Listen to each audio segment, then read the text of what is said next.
afternoon. Today is February the 11th, and it happened to be a Wednesday, 2026. And we are into the second week of trading for the month of February.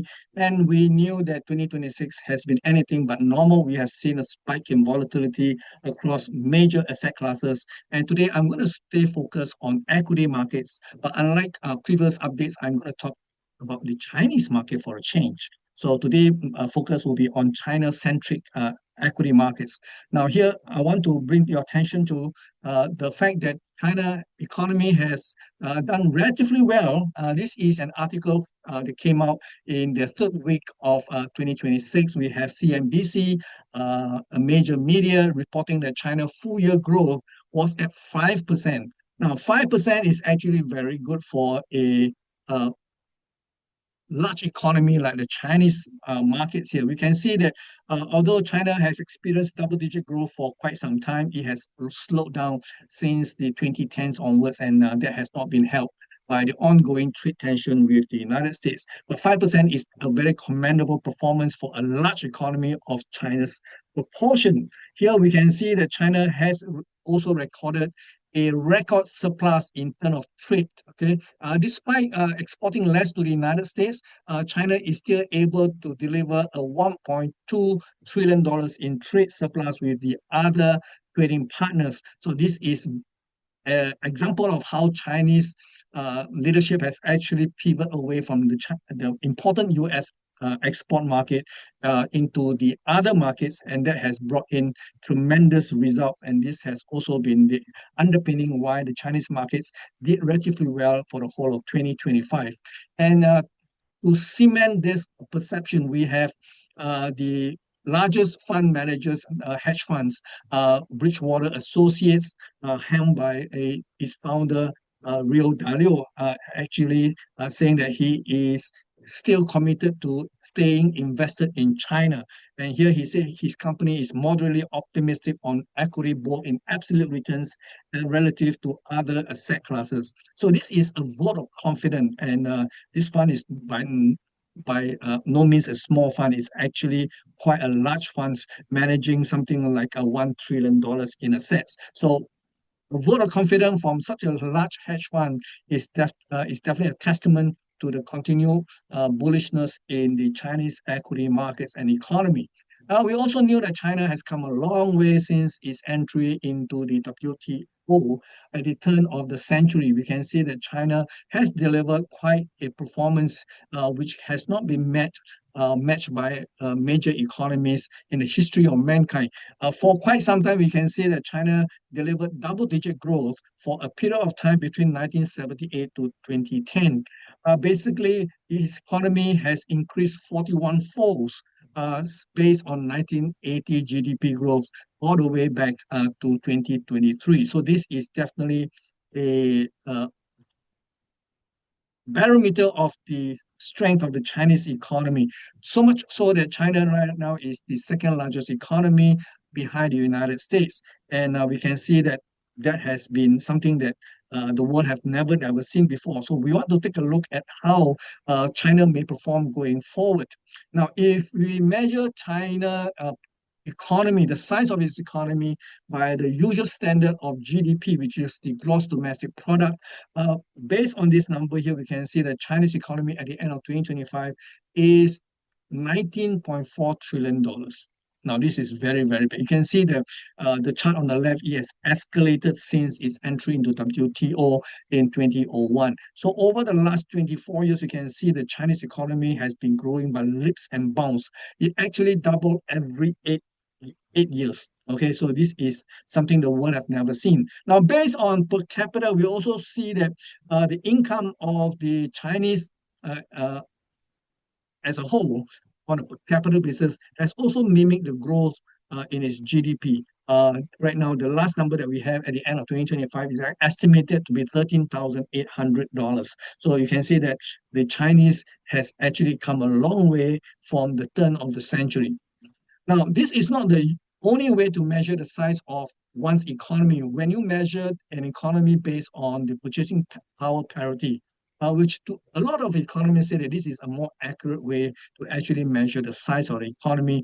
Based on this metric, we can see China is at $43.8 trillion, way ahead of the US economy at 27.45. Now, of course, this data set is provided by World Economics. And if you are not familiar with this data set, you can always compare it to the numbers provided by the International Monetary Fund, the IMF. Even by their standard, China, based on PPP, is already at $41 trillion, with the US economy lagging behind at $30.6 trillion. So based on the PPP, the China economy is definitely the largest right now. And that is the reason why I want to talk about the Chinese economy, in particularly how to benefit from the growth of the Chinese economy going forward. Here we have one particular product that may actually allow foreigners to actually capitalize on the spectacular growth of the Chinese economy. Here we have the FTSE China A50 index. Now this index is constructed very similarly to the Dow Jones Industrial Average, which is a blue chips of blue chips. Here, of course, this index here is listed in both Shanghai and Shenzhen, and it is a benchmark used by a lot of foreign hedge fund managers as to how they are going to position themselves in the Chinese economy. And here they have listed the largest of the 50 bluers of blue chip. Okay, you may call it the raiders of red chip. Here we have companies that have already become household names. We have Baidu, Tencent, Alibaba. These are names that we are all familiar with, and it has also seen a large influx of foreign capital into China using this particular product here to gain a exposure into the Chinese economy.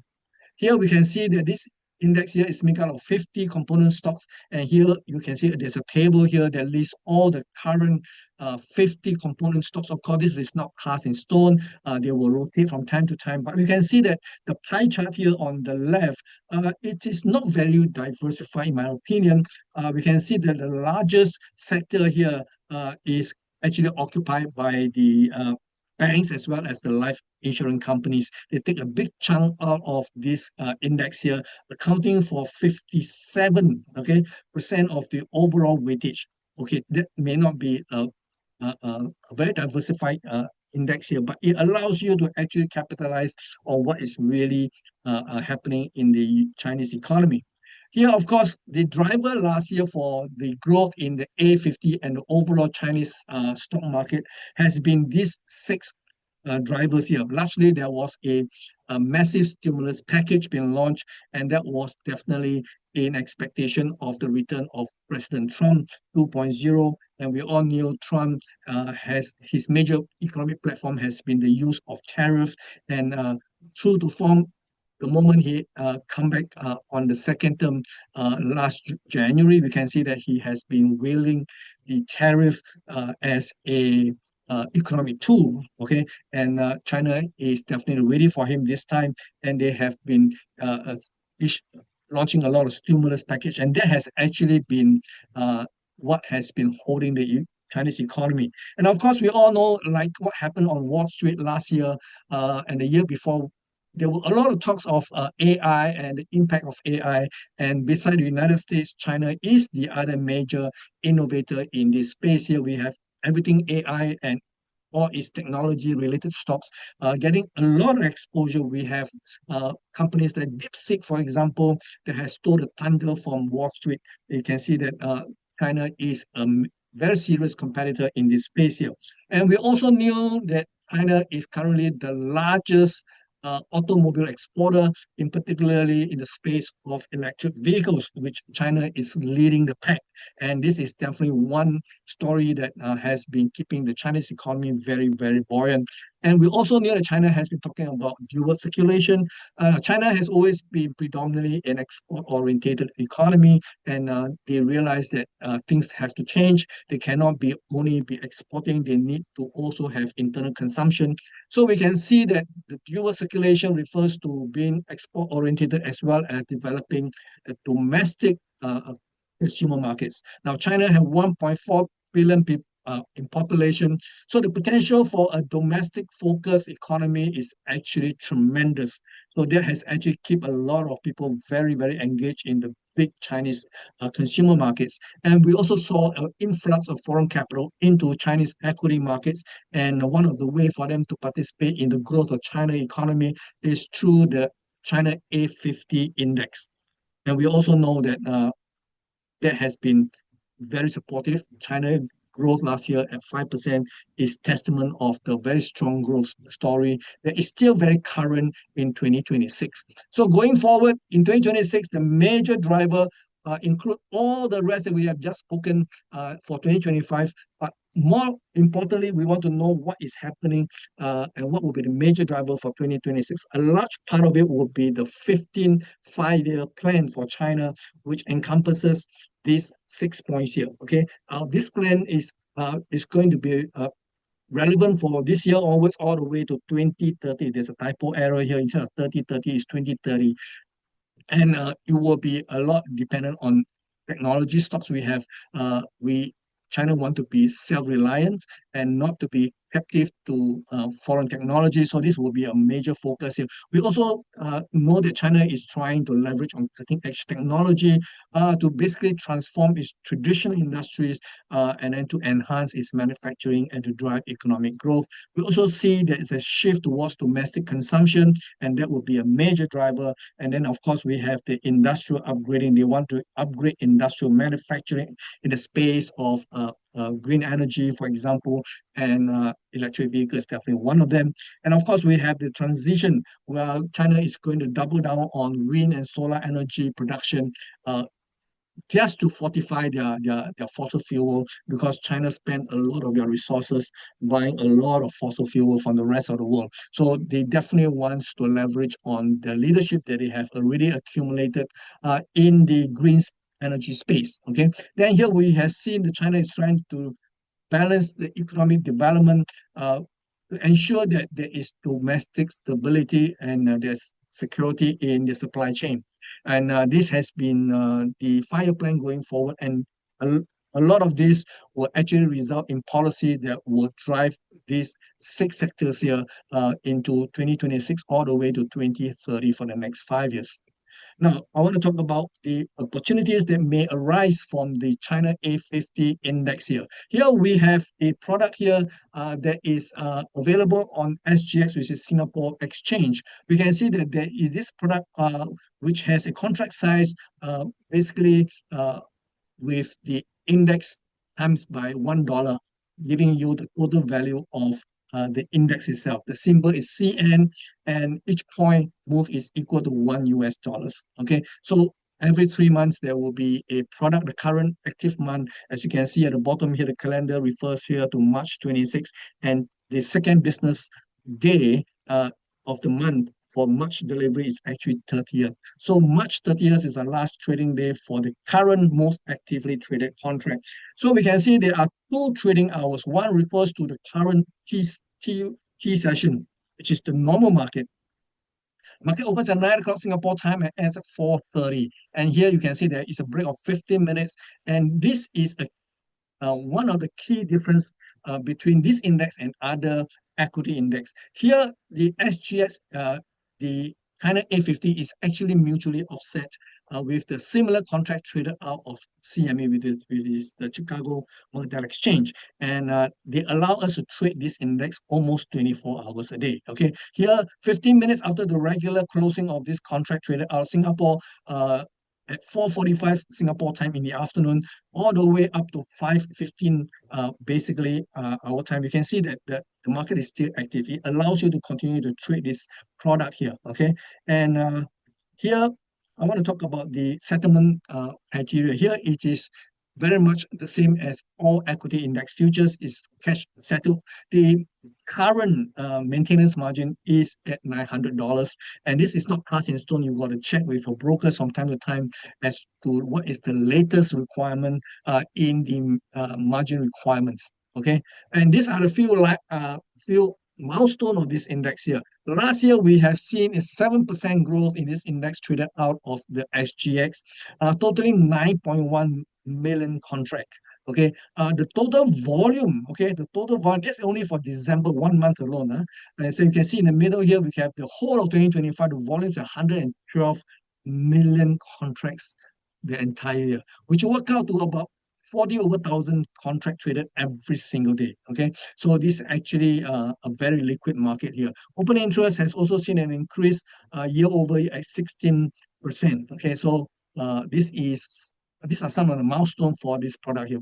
What I'm trying to impress upon you is how popular it is. Okay, here we have a weekly time frame chart of the A50. You can see the A50 has largely been in a very wide consolidation from the bottom of 3,570 to the high of 23,600. So the market has been trading within this band for quite some time. In fact, for the last 20 years or so, it has been basically trading in this very broad range. Now, of course, the market over the higher time frame can go either way. It can go higher towards 25,750 or lower end of 22,745. I am a little bit more optimistic about this index considering the growth prospects of China. Here, I can see that on a basis here, the lows are getting higher. So that gives me the basis whereby I think the overall bias is to the upside. Okay, of course, we have these two highs here that also may result in lower highs, but overall, I do see the prospect for higher growth. So I'm a little bit biased to the upside. So if you ask me what is my opinion about the A50, I think overall it does have a bullish bias in my opinion with the potential to go all the way to 25,750 based on my projection here. Okay, here I want to show you that beside this observation, we also see that the market is consolidating. You notice that if you join the highs and the lows, you can see that the market is compressing. When it compressing, it does looks like a triangle. And if it's a triangle, that it will be easy to play in my opinion because triangle have 5 legs. So here we can see that there is that triangle pattern that I think I'm seeing here. We have one leg, one move from 23,600 all the way to 5,007, and then we can see the bounce back on the B leg to 20,600 and then pull back here.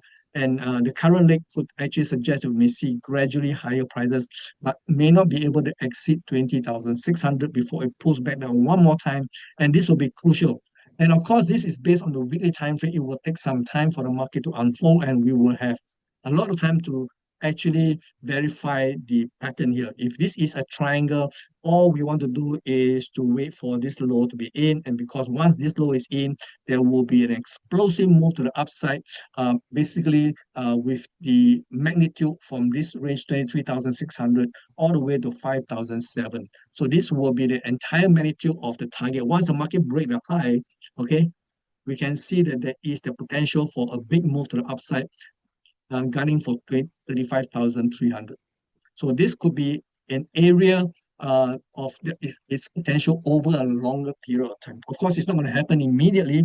For those who are more concerned about the immediate trajectory of this index here, I do have a daily time frame outlook. Now, this is my daily time frame outlook based on today's price. You can see that the market has been consolidating lately between 14,600 to 15,800.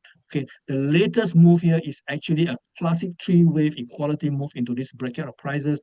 And you can see the market only enter into this small window of prices between 14,479 to 14,716 with a low at 14,559. And it does look like if this trajectory can hold, okay, if 14,366 can hold, which is a major pivot line here, we can see throughout history, then the bias to me is to the upside. Okay, so if the market even challenged the lower end of this projected target at 17,100, it could actually bring out a potential of this move. Okay, so here is the opportunity. I'm not suggesting you trade this. I'm just saying that the potential for a move like what I'm seeing currently based on the price action. If you have place an order to buy at 14,716 with a stop just below the 14,366. I put it at 300, which is a round number. Basically, one lot itself, you are exposed to a potential loss of $416 and basically targeting the lower end of this projected target, which is AB equals CD on a higher time frame here, okay, at 17,100. We are looking at a potential gain of $2,376 per lot, which gives us a risk reward ratio of 1:5.7. What it means is that for every $1 risk, there's a potential payout of $5.70, which is a very superior risk and reward perspective here. And of course, the capital outlay is 900 US dollars per lot for now. So these are the opportunity that awaits, okay, investors into this product here. Okay, so without going further, I want to wish all Chinese out there. We are only a week away from the Lunar New Year. I want to wish all Chinese a Chinese Happy New Year, and of course, 恭喜发财.